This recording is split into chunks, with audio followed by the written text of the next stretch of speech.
I think we will start and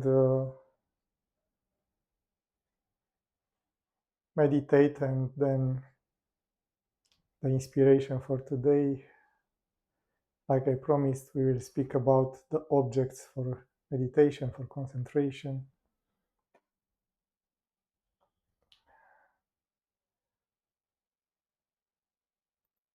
So let's start now. We get in a comfortable position with the back straight, relaxing, bringing the mind into the here and now, being aware of how we feel, of how we are.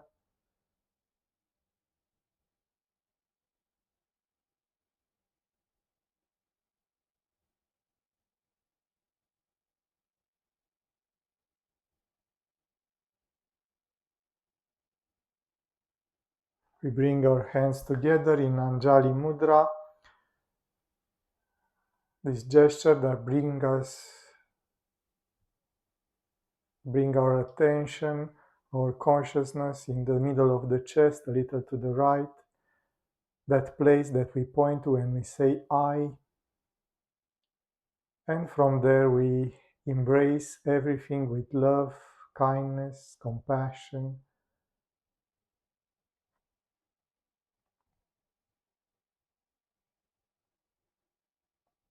and we consecrate our meditation to discovery of that mystery of existence, God seen as the essence of our being, as the essence of this universe.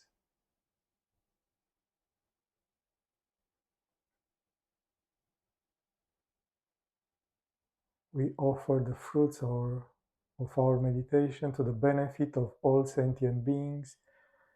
May they all be happy, may they all be wise, may they all be kind to each other, may they all discover love and compassion.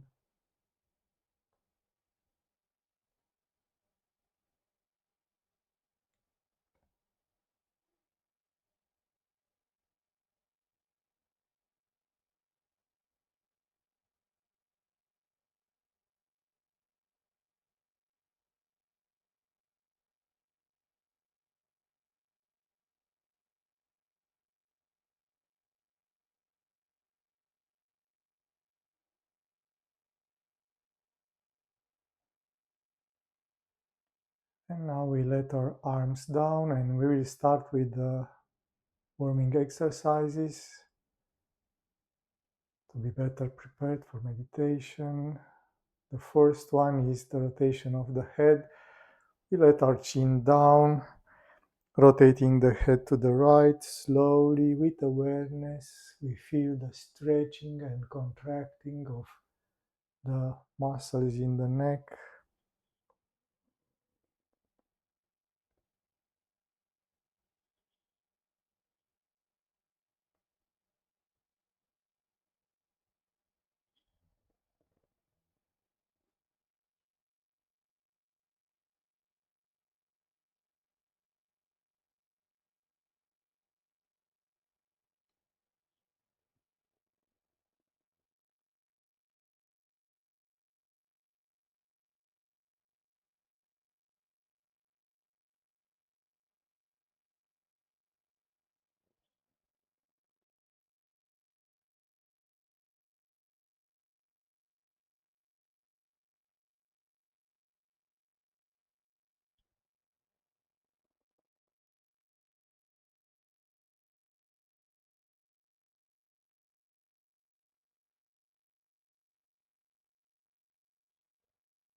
And now we change direction, rotating the head to the other side, again slowly with awareness.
And now we relax, being aware of the sensations in the neck, the relaxation, the gentle vibration, the warming.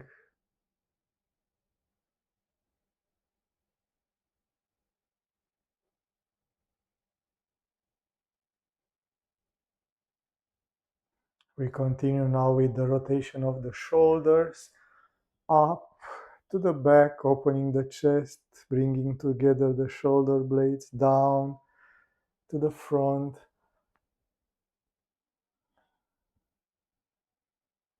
We move the shoulders without forcing it.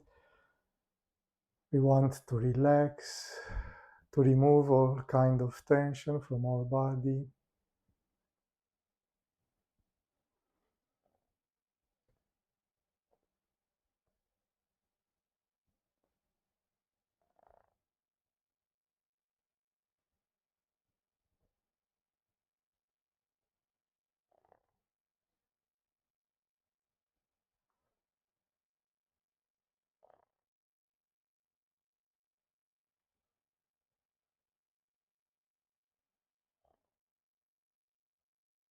And we relax, feeling the pleasant sensations in the body, the opening of the chest.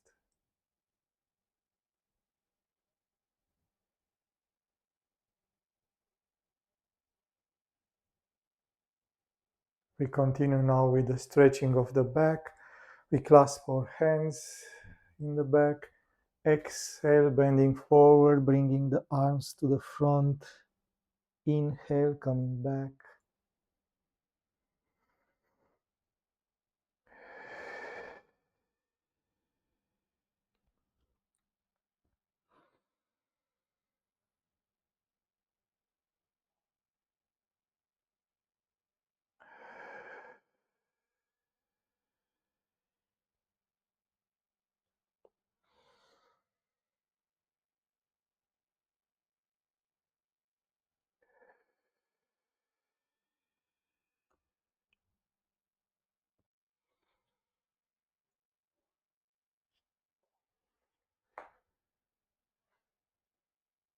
And now we relax.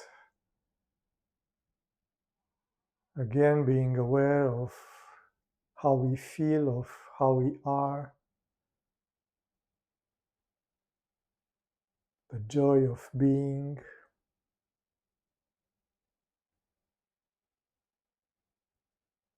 We continue with the stretching to the side. We inhale, raise the hand. Exhale, stretch to the side. Then inhale, raise the other hand. Exhale, stretch to the other side. Again, we stretch with that pleasure we have in the morning after a good night's sleep, that pleasant intensity of stretching.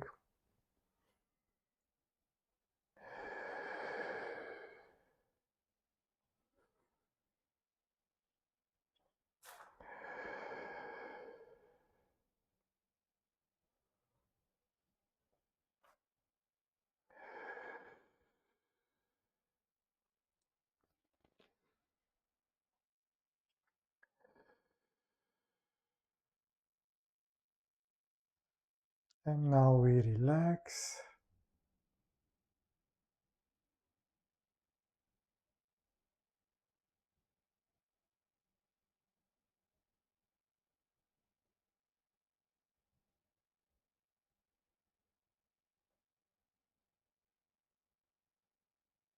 Being aware of the body,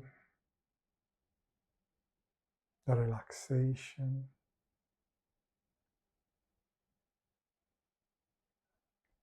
We stretch now the spine by raising the hands up, pushing slowly the shoulders up, stretching the back and the spine. Again, we stretch with pleasure, with the desire to remove all tension from our bodies. And then gently we come back.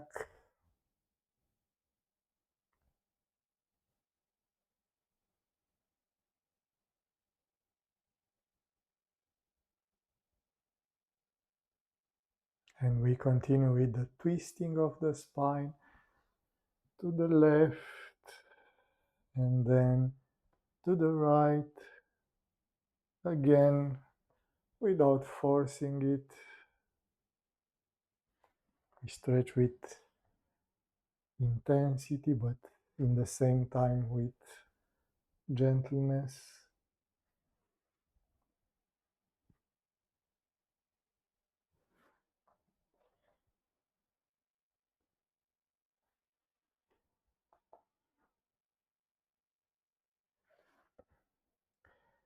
And now we relax.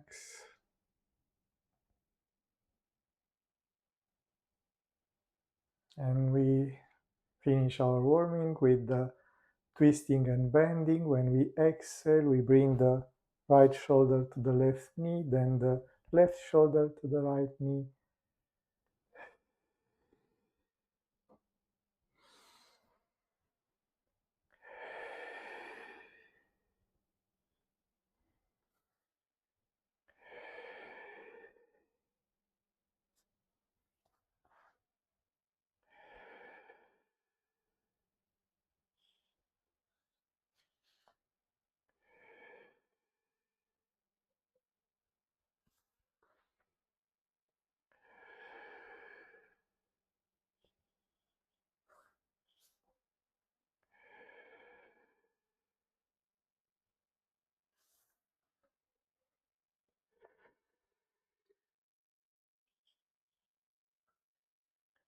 And now we relax. We are ready to meditate. So we sit in a comfortable position for meditation with the back straight.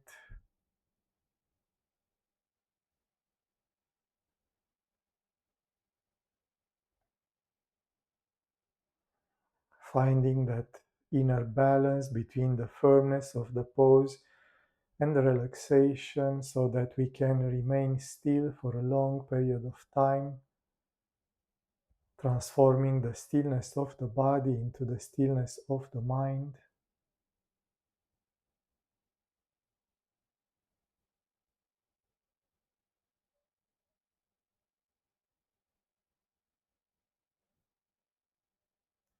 Shoulders a little to the back, opening the chest in an open attitude, like we want to embrace the world with love, kindness, and compassion. We will keep this open attitude, centering ourselves in the middle of the chest, a little to the right, that place that we point to when we say I.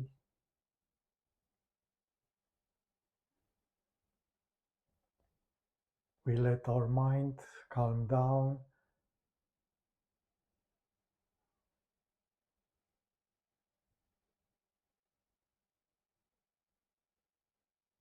We can use the breathing to quiet the mind, to keep the mind into the here and now. We can feel the gentle sensation of air touching our nostrils, like a breeze, cooler when we inhale, warmer when we exhale. We can also feel the expansion of the chest when we inhale, and then the contraction of the chest when we exhale. These are very subtle sensations that we use to keep the mind present. So every time we become aware that our thoughts are elsewhere, with calmness and perseverance, we bring the mind back to the breathing.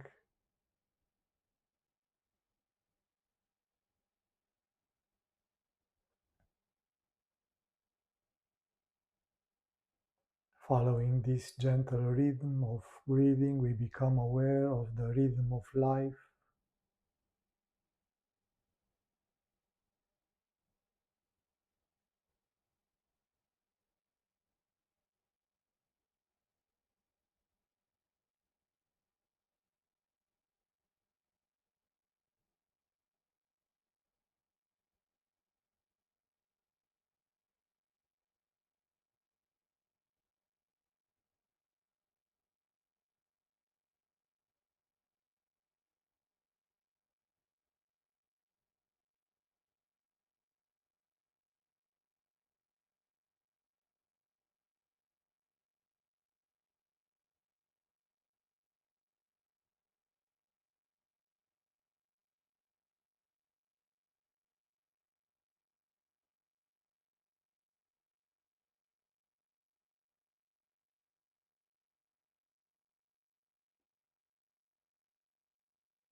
Following the breathing, we become aware of that moment in between breathings when inhalation becomes exhalation or when exhalation becomes inhalation.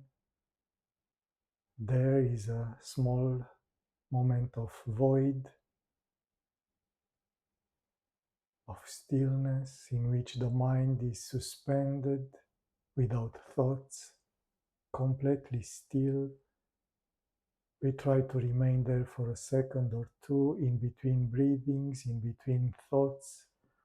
So we inhale, pause, exhale, pause.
These short pauses interrupt the inner stories, helping us to become more aware of this background of silence, of stillness, on which thoughts, emotions, sensations appear, remain for a while, and then disappear, and we continue to exist. Inhale, stillness. Exhale, stillness.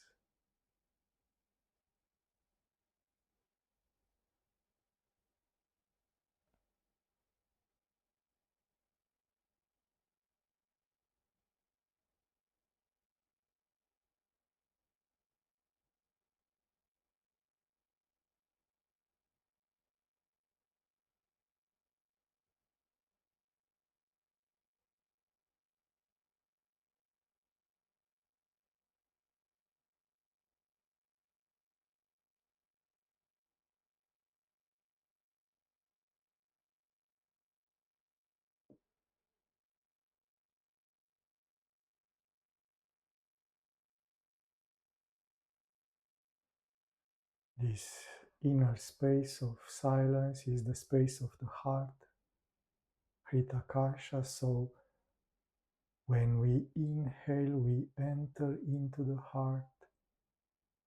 When we exhale, we surrender into the heart. In this way, each breathing brings us closer to ourselves.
In this inner space of quietness, in this space of the heart, we start the process of introspection, Atma Vichara, in which we ask ourselves the fundamental question, who am I?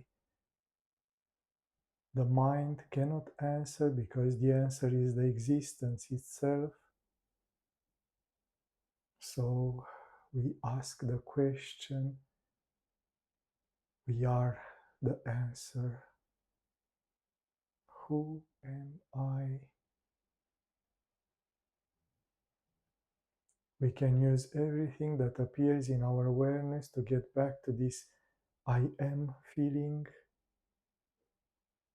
So when thoughts appear, we ask ourselves, who is the one thinking? Me.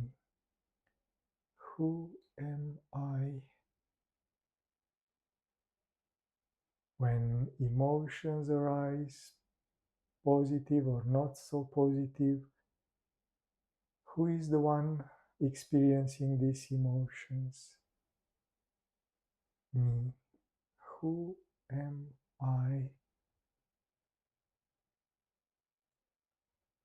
And when sensations in the body arise, pleasant or not so pleasant, who is the one feeling these sensations? Me. Who am I?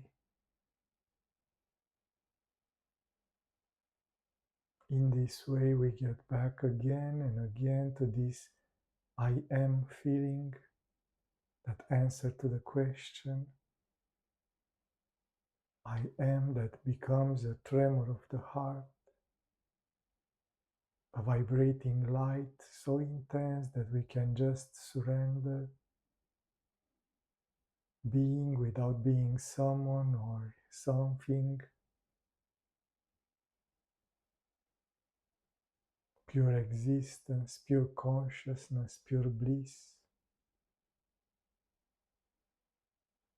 In this way, we detach ourselves from the identification with the body, with the mind, with the senses, with the memories, with our desires or fears. Who am I beyond all this?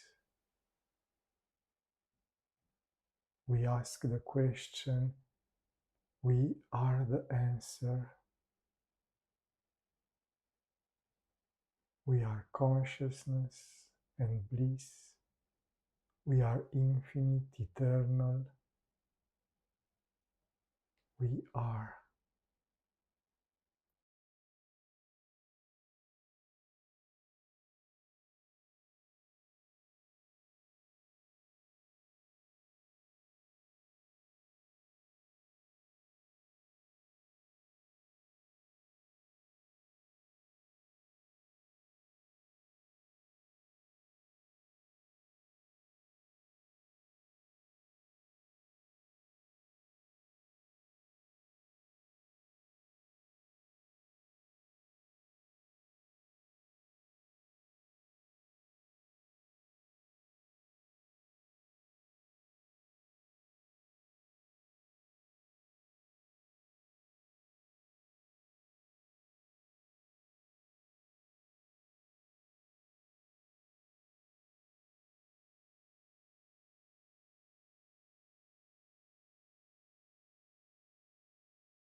keeping the awareness of the spiritual heart, that pure I am feeling. We conclude our meditation now. Gently we open our eyes.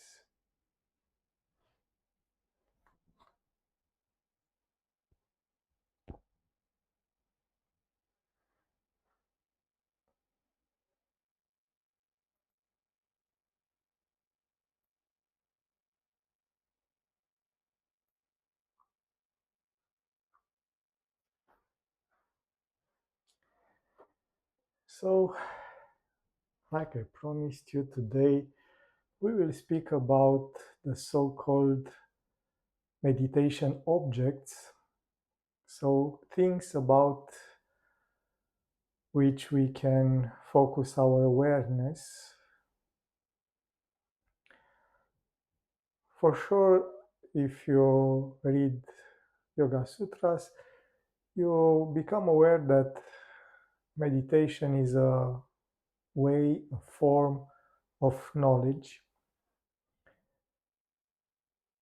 Especially in the chapter 3, where Patanjali speaks about samyama, which it's actually the combination, you can say a combination of dharana, dhyana, and samadhi, concentration, meditation, and ecstasy.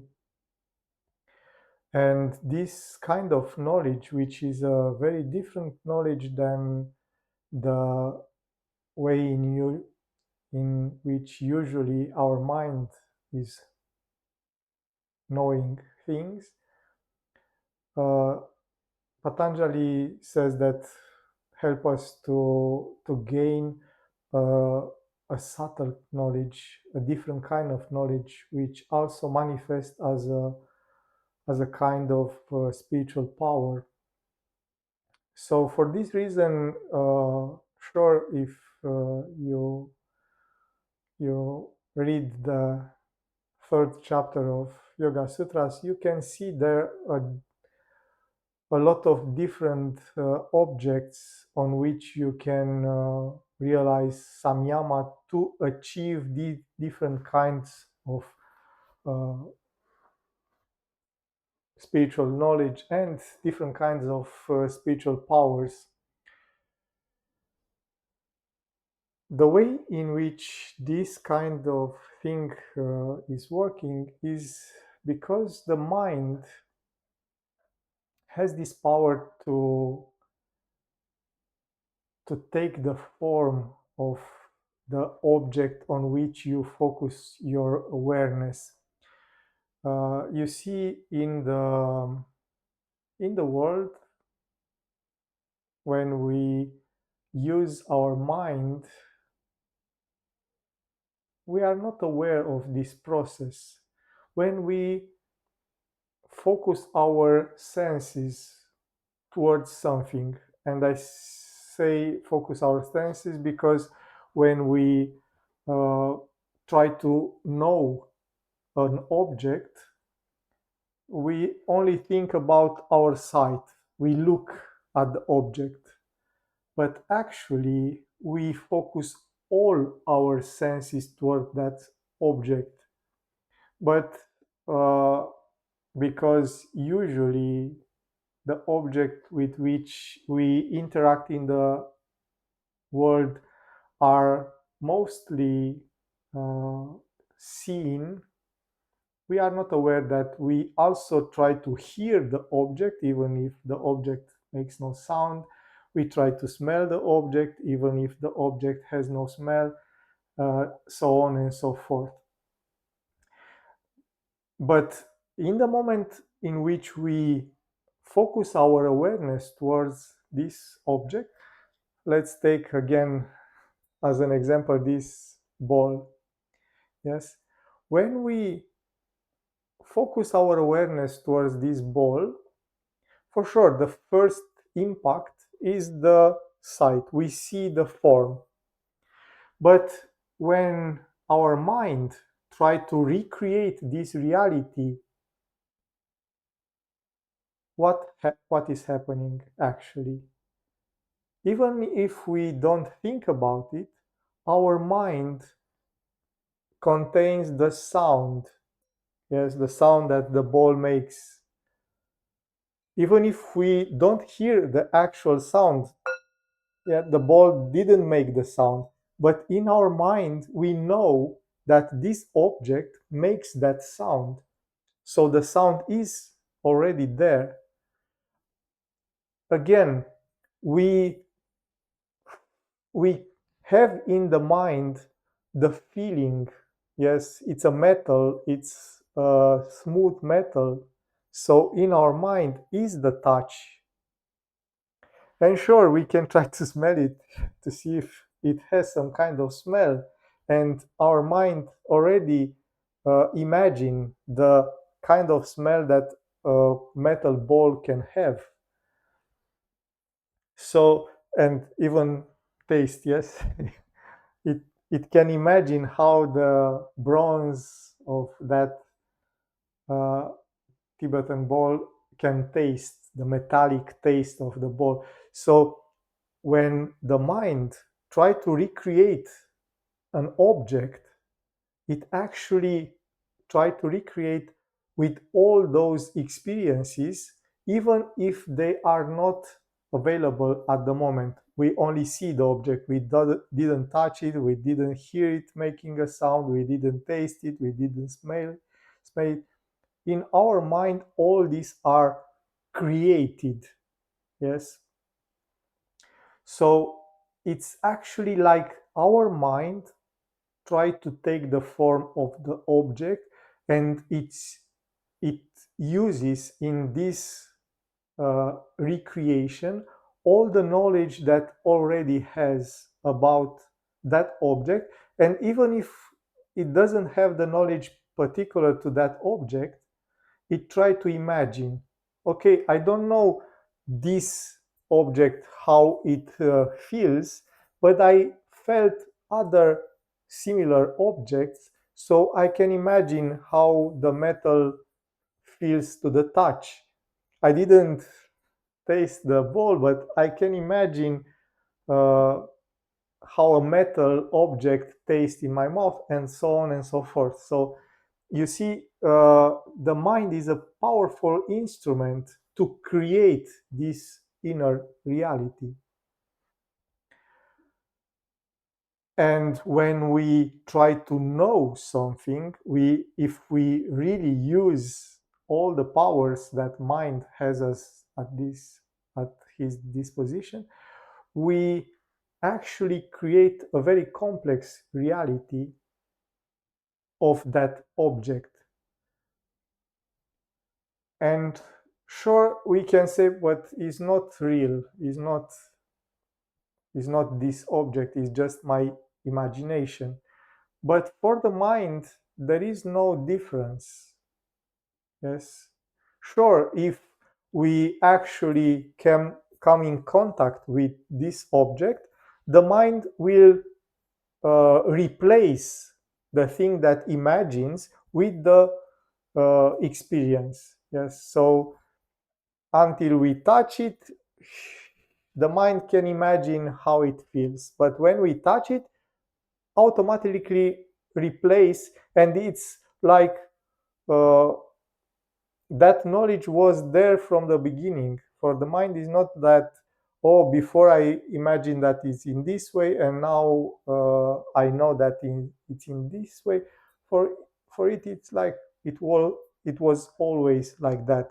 Sure, if there is a big difference, the mind it's a bit, oh, I imagine that it will be soft, but it's hard or something. But usually when there is not a big difference, the mind automatically replace the experience with what it imagined. So I explain all these things to you to understand that when we meditate on an object, a very complex thing happens into the mind. That complex thing it's usually obscured because we have all those stories. Yes. So when we try to focus on the ball, the mind starts to tell a story. Oh, it's a Tibetan ball. I was in a place where they played Tibetan balls. Was so nice an experience, and so on. So it's a story that kind of take our attention from the actual creation that is in our mind, which is the reality of that object. But when we persevere in our focus, in our concentration, stopping the mind from creating stories and only keep that object in our awareness, then this mental image becomes more clear and starts to have more substance to it. Actually, everything that we experience, it's a mind creation.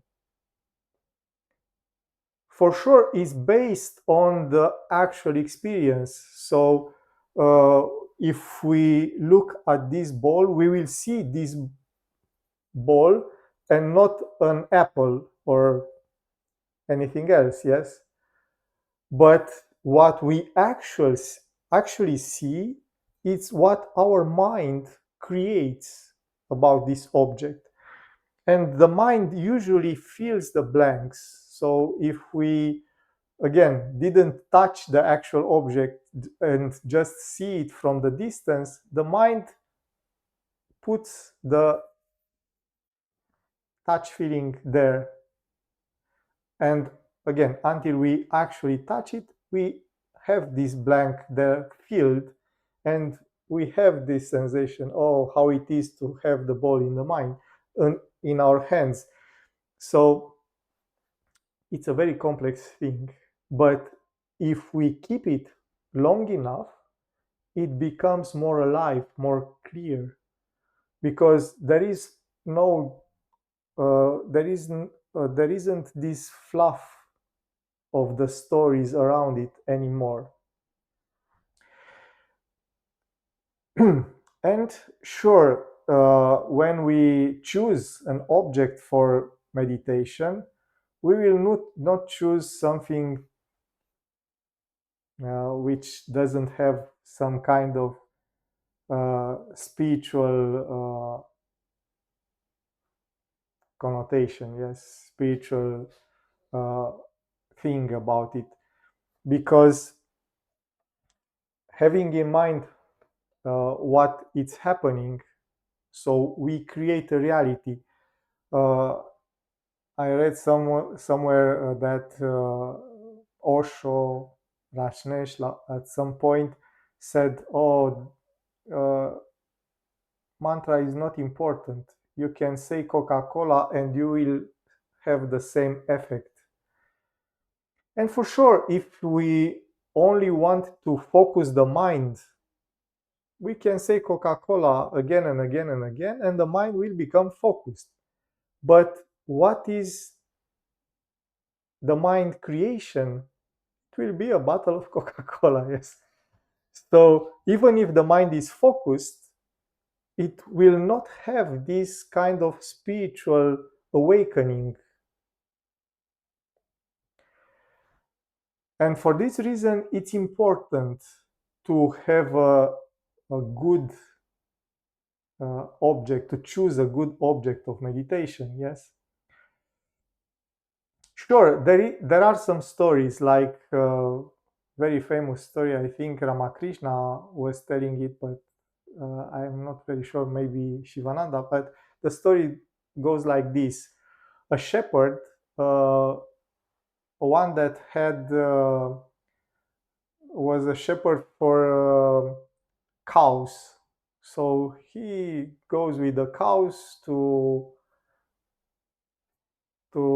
let them graze, and this was his trade. So, but at some point he wanted more from the life. He wanted to become more spiritual. So he goes to a master and asked him for a practice, for a spiritual practice. And the master gave him a practice, and the shepherd goes and try to do that practice, but wasn't working. So he go back to the master and say, Master, but I cannot practice what you have given to me. Give me something else. And the master give him another practice, and so on and so forth. The shepherd was always finding something that doesn't work. And at some point, the master was exasperated. He didn't know what to do with the shepherd. So uh, he asked him, but what do you think about usually? And the shepherd, no, I think about my cows. And because I am a shepherd and I always go with the cows to the pasture, and I think about cows a lot. So uh, the master said, okay, go and concentrate on the cows, on a cow. And time passes and the shepherd doesn't come back to the master. So the master was worried. Maybe something happened to the shepherd.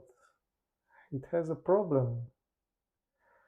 And go in the village and ask where is the shepherd, and people say, oh, he's in his hut and didn't come out for some time. And so the master goes to the hut and calling, oh, shepherd, what do you do? Come out and have a chat with me. But shepherd from inside, I cannot go out because of my horns. So he concentrated so much on the cow, it become like a cow. Sure, the story was like you can. It's like in Yoga Sutras, Patanjali says at some point, at some moment, giving different methods to calm the mind. He said that you can use everything that attracts your mind, that your mind is attracted to. So this is the context in which the master gave to the shepherd this. Okay, if your mind only thinks about cows, think about a cow. But this was only to help the mind focus, because yeah, the spiritual practice is not about becoming a cow or a bottle of Coca-Cola. Yes. So at first, maybe you can use something that attracts the mind, but it's better to choose something spiritual that attracts the mind. So even if you want to use this kind of uh, natural attraction of the mind towards something, it's better that that something have some spirituality.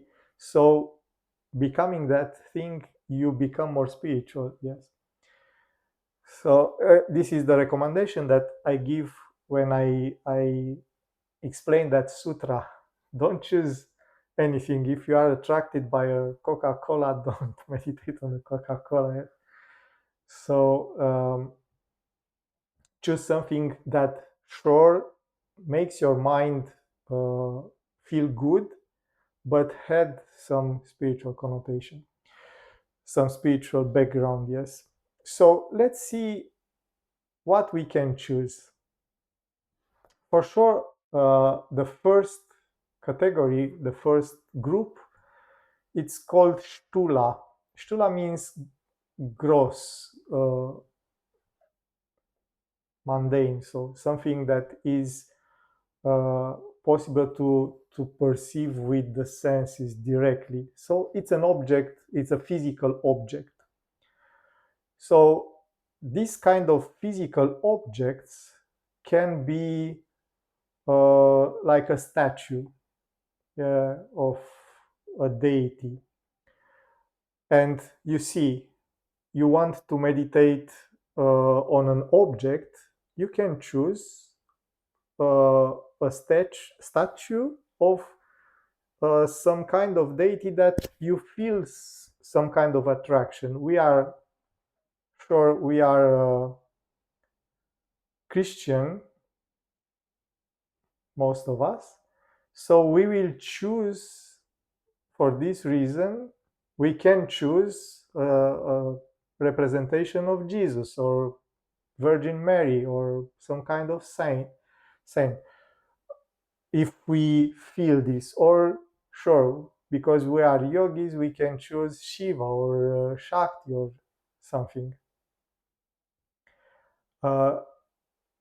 Liliana, dacă vrei la meditație, trebuie să intri pe cea cu 0 la sfârșit. Poți să rămâi aici, asta este cursul de meditație în engleză.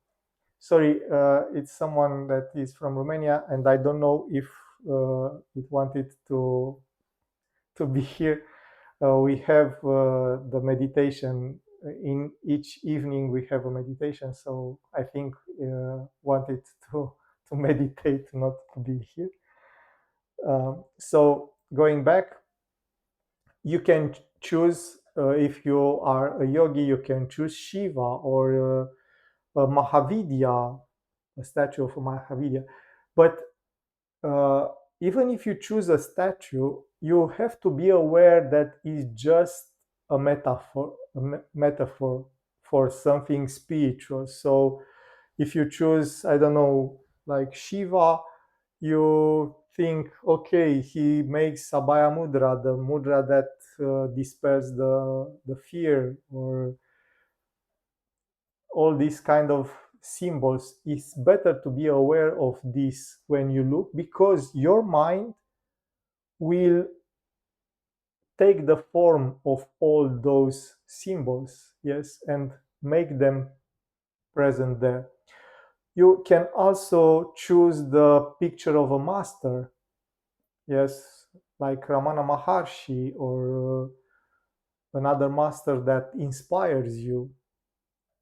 In Yoga Sutra, in another part, also it's said that it's good to meditate on the mind of a master, or mind of someone that already achieved this inner peace. So you can use a picture of a master and imagine how it is to be that master. Yeah, how it is to be Ramana Maharshi. And your mind will try to create that experience. Yeah, how do you feel when you are in samadhi or you are Ramana Maharshi?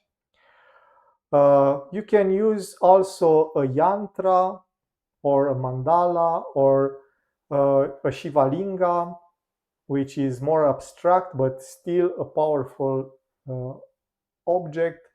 You can also use the flame of a candle, like in Tratakam, because the flame, it's also a very powerful metaphor. The transformation, the light, and so on.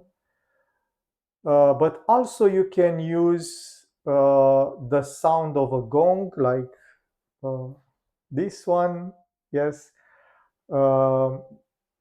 which sure, it's a kind of middle ground between this gross object and more subtle objects.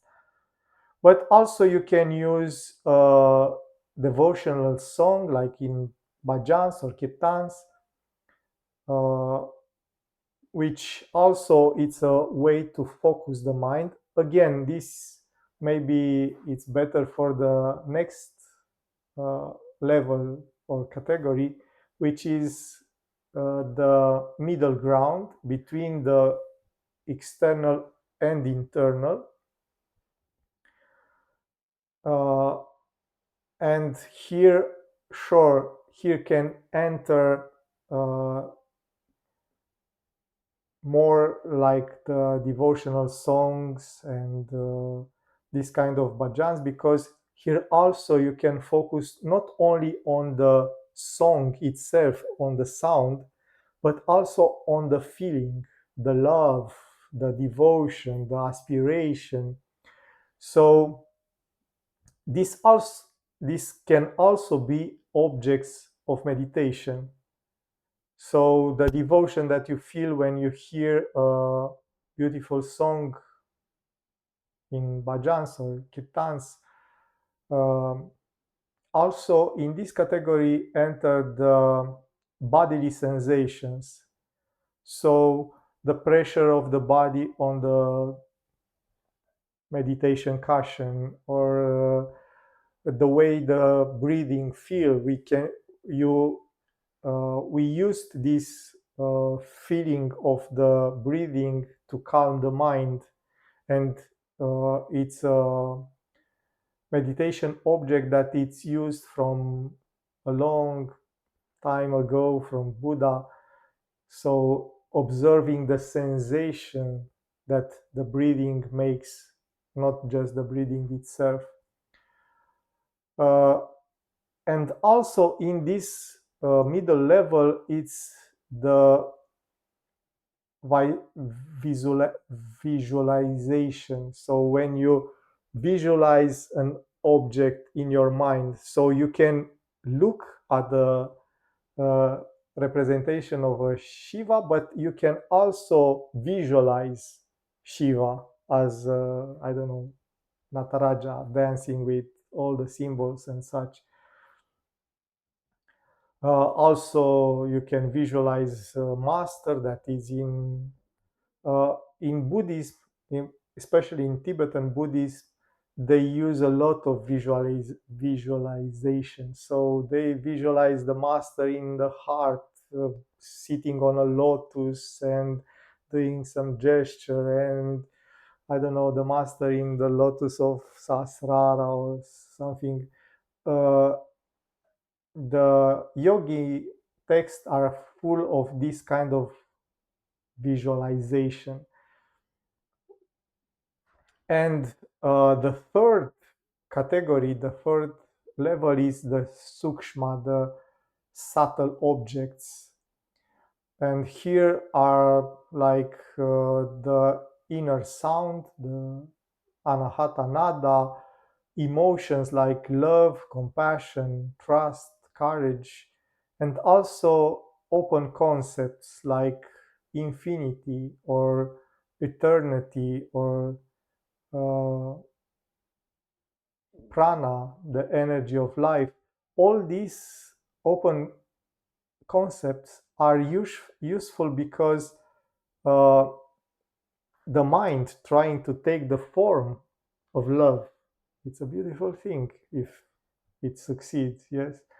Or the mind trying to become infinity or eternity, it's a beautiful thing. This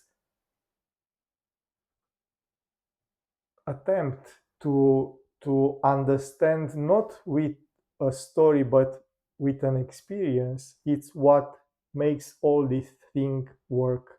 So the mind will not try to create a story about how about what infinity is, but try to experience what is to be infinite. So you see the difference. When you meditate on infinity, you actually try to experience how it is to be infinite without limits. And if you try enough, your consciousness can become a cosmic consciousness, universal consciousness. So you can see why it's important to choose wisely what is the object of meditation. And then, sure, the last one, and I wanted to understand this division between different objects is not very uh, strict one. but because you can start with something like, I don't know, meditating on the statue of Buddha or Shiva, and then you close your eyes and imagine how it is to be Shiva or Buddha, and then meditate on the divine consciousness. So you can go from the gross to the subtle. And the last one that we mentioned, and we put it in level of itself, is the self. Yes, what we do when we practice Hridaya meditation, because it's different from the other categories. Because in the other categories, there is the subject and there is the object, and the knowledge that binds them together. So usually when you try to have this kind of experience, you feel that object at first like something external. Even if it's love, you focus on love, and in the background of your experience is, I am someone that has the experience of something. But in the Hridaya meditation and this classical Atma Vichara, the search for the self, there is this kind of paradox in which the one who tried to have the experience is the actual experience. Yes. So for this reason, it's a category in itself, because uh, it's in the same time the subject and the object. And for sure, you cannot perceive yourself. You only can be yourself. Yes. But the Hridaya meditation is this paradox on which you try and try and try to experience yourself until you just are, without being something or someone. You remember this expression that is very powerful to understand. Yes. Being is not about being something or someone, it's just about being. So these are the objects. And sure, in Buddhism, there are different categories. Maybe it's just a way in which you can reflect on what is helping your mind to become more focused, or also when you want to know something on a deeper level. And this is about what Patanjali says with that samyama. Samyama means experiencing something on a deeper level, in which you don't just uh, look at something, but become that something on a very deep level. Samadhi is explained in this third chapter as actually being the moment in which the I disappears and just the object remain. So it's not like me is having this experience, but it's just this experience. For sure, in the first chapter, when Patanjali speaks only about samadhi, samadhi is a bit different. It's more about that non-duality and having this beyond all and anything experience. But when he want to describe this different kind of knowledge that appears through meditation, then samadhi is this moment in which uh, the subject disappears and only the object remain. But sure, you see it's all together, is concentration, is meditation, and also samadhi together. I heard some authors that try to say that concentration it's one practice, meditation it's another practice, and samadhi it's a different practice. But when we understand what Patanjali says through Ashtanga, Ashtanga means a body with 8 limbs. So yoga is all the things together, not this is something, this is another thing, and this is an entire other thing. So for this reason, Patanjali tried to say that samyama is concentration, meditation, and samadhi together. Some other people says, oh, sure, concentration takes you to meditation, meditation takes you to samadhi, and for sure we can think about it like this.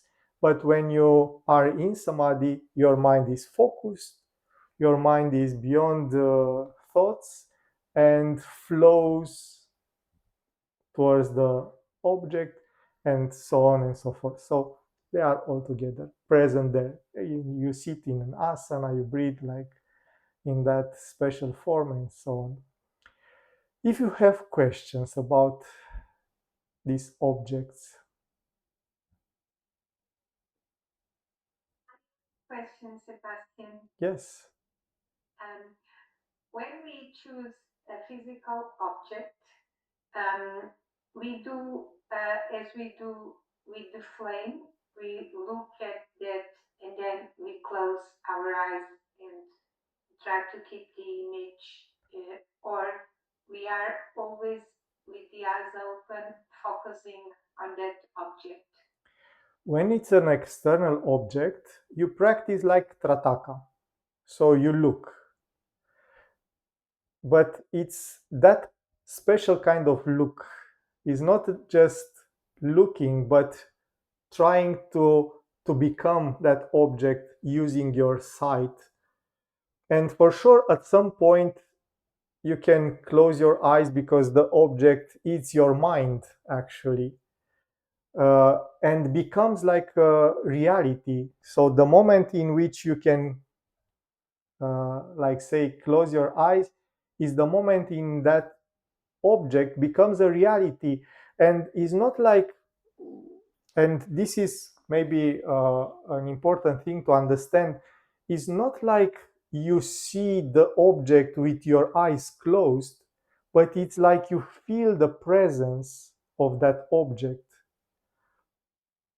For some people, they can see it like they see it with the eyes, even if they close the eyes. But for the most people, it's like I feel that reality present there, and it's a more complex reality. Like I said, uh, it's like you can feel if you concentrate, I don't know, on the picture of Ramana, let's say, yes. So you concentrate on the picture of Ramana, and for sure, it's just a picture. Yeah, it's just a paper in which is printed an image at first, but then it becomes a reality. Ramana is there. It's not in the paper, but your mind becomes that reality. Yes. So, and for sure, there are more complex things because Ramana is like a presence always there, and it's brought to life by your mind, and it's alive. It's not just uh, an object. Yes. So this is the way. This is the where you want to go, not to just look at a frame with paper there. Yes. Or even if you choose like a statue, yeah, like this Shiva, it's not about an object from, I don't know, resin like this, but about feeling Shiva. Yes, this image just help you to awaken in your mind the reality of Shiva's presence. If you remain just, oh, it's just an object, it's just something material, then you don't go very far. It's like Coca-Cola, it's just an object. Thank you.